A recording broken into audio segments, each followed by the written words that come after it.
Hi there, I'm going to attempt to show how we can use a couple of formulas and some filters to um, get a list of all of these products to be associated with each account where each product is in its own row. So this is what we're trying to get. We have account number 1000 and all of the products that it purchases. Account 1001 doesn't purchase all the same products, and same with 1002. We can see that they only purchase C, D, and E. So I'll show you how I did it.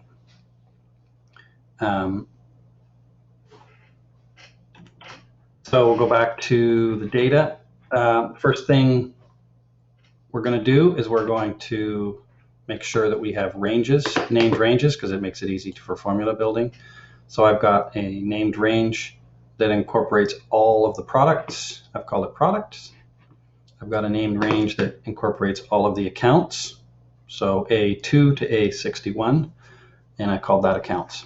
I have 60 accounts, 8 products.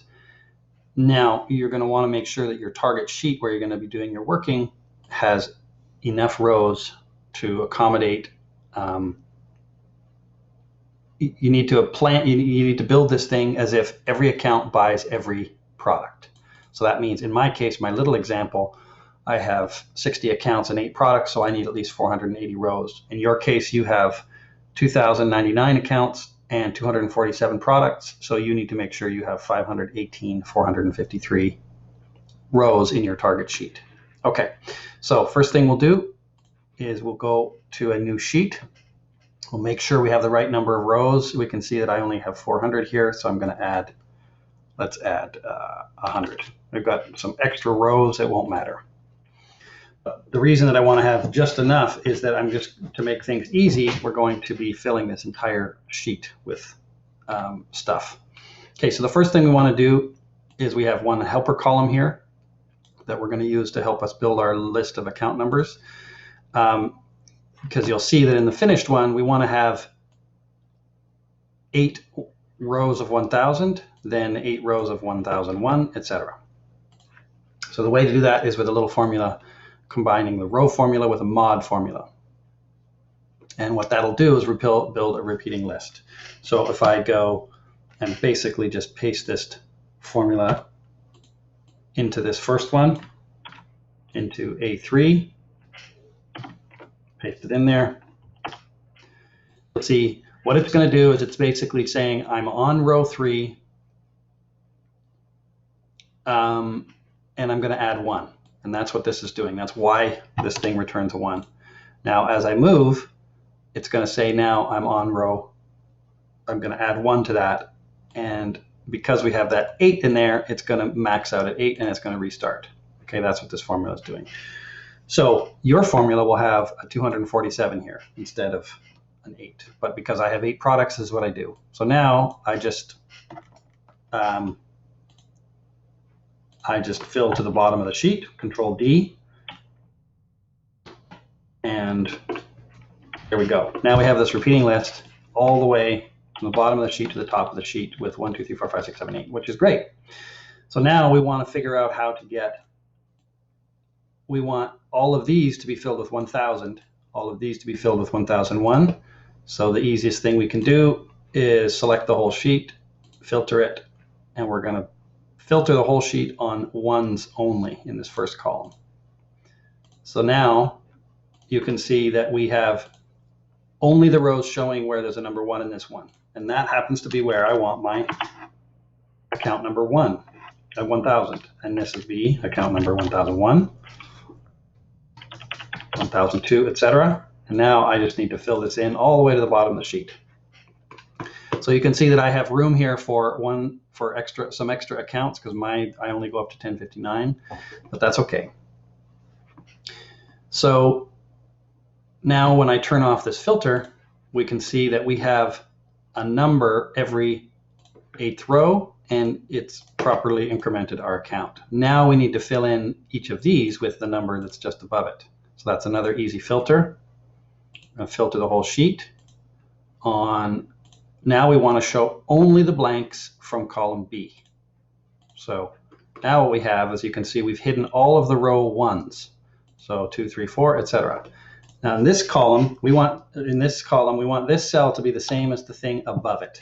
So this would be the same as equal to B3, which is 1,000. Remember, the row above this has 1,000 in it. This one again, Control Shift down arrow selects the whole column. Control D copies that formula all the way to the bottom. And now we can see we have, we'll turn off the filter, and we have 8 1,000s, 8 1,001s, and this will work just as well with 247 because you're using the Control Shift arrow key to get you all the way to the bottom of the sheet, whether there's 500 or 500,000 rows, it doesn't matter. And use Control arrow key to get back up to the top. That makes it so that it's essentially, you don't have to spend a lot of time navigating up and down your sheet. Okay, so now we want to get the product in this cell that is associated with this account number. And we can do that with this index, this formula here. And I'll just show you how we can use the index match on its own, and it will produce a list of products going out this way. But as you know, or as you asked for, you want them going down this way, which is why we have to wrap that in the transpose. So we'll start. I'm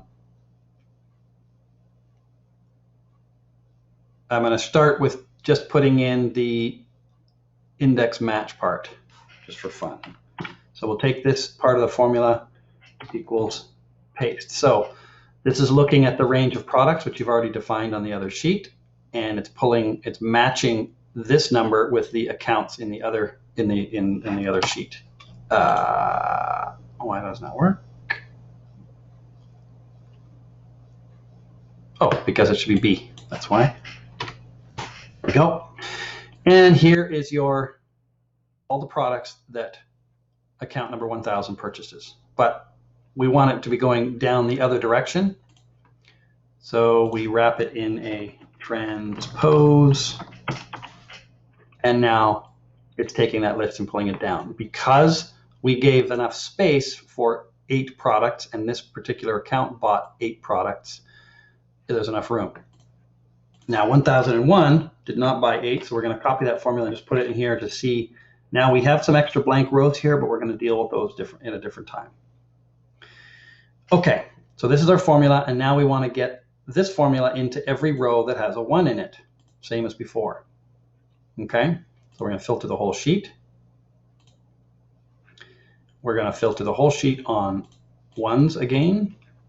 We're going to take this formula, copy, Control Shift down arrow fills the whole sheet, and we can go Control D to fill that formula all the way down. Now we turn off the filter, and we can see that we have every account number has its associated products being purchased. Now, account number 5, 1005, only purchased 4 products. B, C, D, and E. And so there's a blank here and some blanks here. 1005, it only purchased these ones. So now we're going to get rid of these blanks. We're going to delete some rows, but because there's formulas in here, now is when we have to remove the formulas that are in this column and in this column. Okay, so now we're going to select all of column E. I'm using Control Shift down arrow, and I'm going to hit arrow to the right one time, and now I've got all of column B and C. I'm going to cut Control X, and I'm going to paste as values, Control Shift V. So now there's no formulas anywhere. These are all just values that have no relationship to one another. We have successfully pulled the data in from the other sheet, and now the last step is we turn this filter. We filter only on blanks, and now we want to delete all of the rows that are blank. So we select, select all the rows, right click, delete rows.